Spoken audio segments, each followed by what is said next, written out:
नमस्कार। कभी सोचा है कि किचन में रखा वो लाल सिलेंडर अचानक से हमारे बजट का सबसे बड़ा दुश्मन क्यों बन जाता है? आज हम इसी सवाल की तह तक जाएंगे कि आखिर ये गैस सिलेंडर इतना महंगा क्यों होता जा रहा है। भाई ये अब सिर्फ खाना पकाने का साधन नहीं रह गया, बल्कि हर महीने घर के बजट का पूरा हिसाब किताब बिगाड़ने वाली एक बड़ी वजह बन गया है। तो चलिए आज इसी की पड़ताल करते हैं और समझते हैं कि गैस सिलेंडर की कीमतें आखिर आसमान क्यों छू रही हैं। जरा सोचिए, सुबह सुबह चाय बनाने के लिए आप गैस जलाने ही वाले हों और तभी खबर मिले कि रसोई गैस फिर से महंगी हो गई है। कैसा लगेगा? खैर, यही झटका हाल ही में देश के करोड़ों परिवारों को लगा है। हाल ही में एक घरेलू सिलेंडर की जो कीमत 853 रुपए थी, वो सीधे बढ़कर 913 रुपए हो गई है। और ये सिर्फ एक नंबर नहीं है, बल्कि ये घर के बजट का पूरा बिगड़ा हुआ गणित है। तो अब सवाल ये उठता है कि इस महंगाई का असली जिम्मेदार है कौन? चलिए आपको मिलाते हैं सिलेंडर के असली रिश्तेदार से, जिसके अच्छे बुरे मिजाज पर ही सिलेंडर का दाम ऊपर नीचे होता है। जी हाँ, मिलिए इनसे।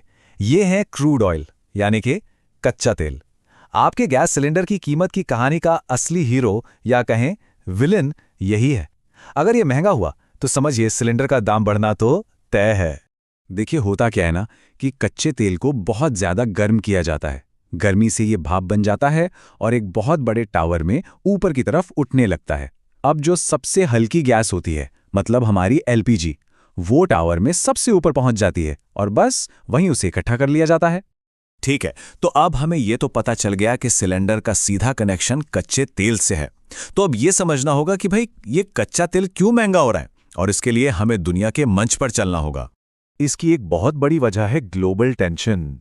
अमेरिका, इजराइल और ईरान के बीच जो संघर्ष चल रहा है ना, वो तेल बाजार में खलबली मचा रहा है। देखिए, जब दुनिया के बड़े देशों में टेंशन होती है तो उसका असर हम सबकी जेब पर ही पड़ता है। और इस सारे तनाव का जो सेंटर है वो है हॉर्मुज़ जलडमरू मध्य।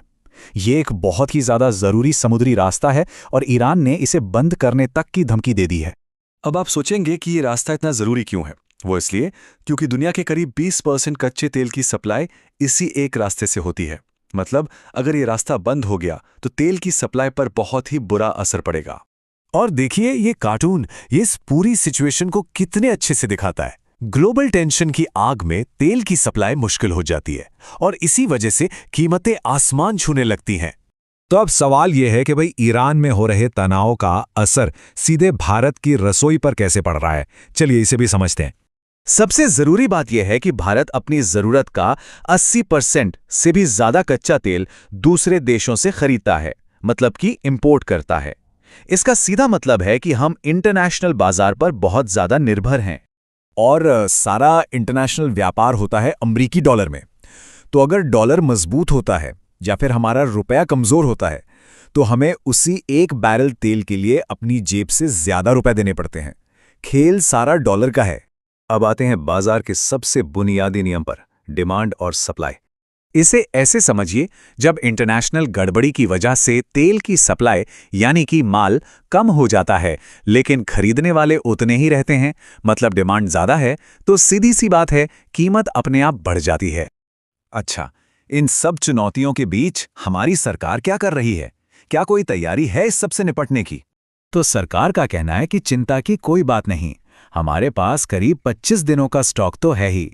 साथ ही अब हम सिर्फ मिडिल ईस्ट पर निर्भर नहीं हैं, बल्कि रूस और अमेरिका जैसे देशों से भी तेल और गैस खरीद रहे हैं, ताकि किसी एक जगह समस्या होने पर देश पर ज्यादा असर ना पड़े। पेट्रोलियम मंत्री हरदीप सिंह पुरी ने भी ये भरोसा दिलाया है कि सरकार की प्राथमिकता लोगों को सस्ता और टिकाऊ ईंधन देना है।